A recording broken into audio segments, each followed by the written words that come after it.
22 avril. Une sagesse pour aujourd'hui. La conséquence de l'humilité, la richesse. La conséquence de l'humilité, de la crainte de l'Éternel, c'est la richesse, la gloire et la vie. Proverbe 22, verset 4. Dans ce proverbe spécifique, Salomon a parlé non pas comme un observateur avisé ou encore un sage conseiller des temps anciens, mais plutôt comme quelqu'un ayant entendu Dieu lui parler.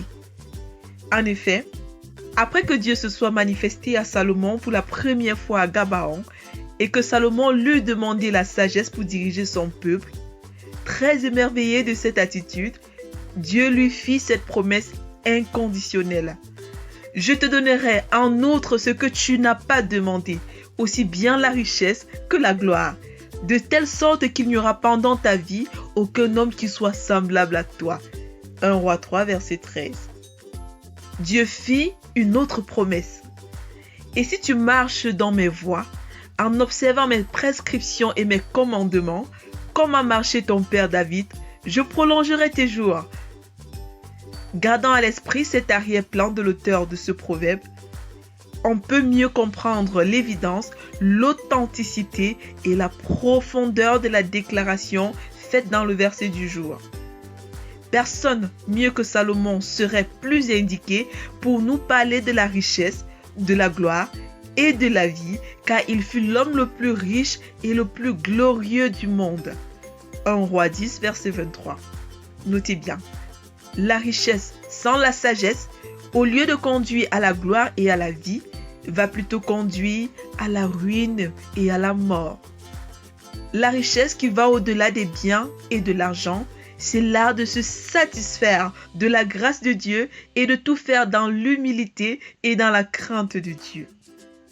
L'humilité donne pour libérer, l'orgueil donne pour contrôler. Quel est l'esprit caché derrière notre don?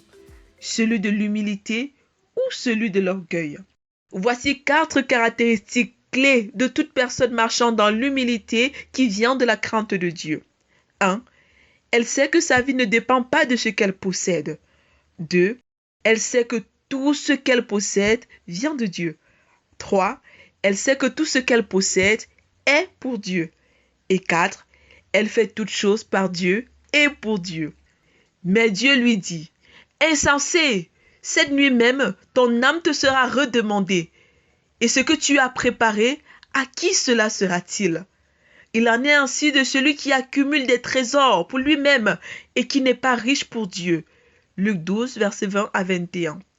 Jésus conclut ainsi la parabole du riche insensé pour montrer aux jeunes hommes l'ayant sollicité comme juge sur leur héritage que même dans l'abondance, la vie d'un homme ne dépend pas de ce qu'il possède. Vérité.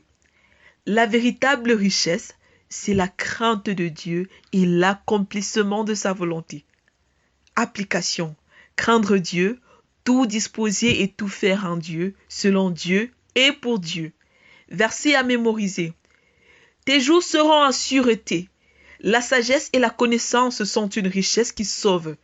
La crainte de l'Éternel, c'est là son trésor. Ésaïe 33, verset 6. Prions ensemble. Père, fais que ta crainte soit mon trésor, quoi qu'il advienne. Au nom de Jésus. Amen. Lecture pour aujourd'hui. Psaume 106 à 110. Proverbe 22. 2 Rois 22 à 25. Vous êtes bénis.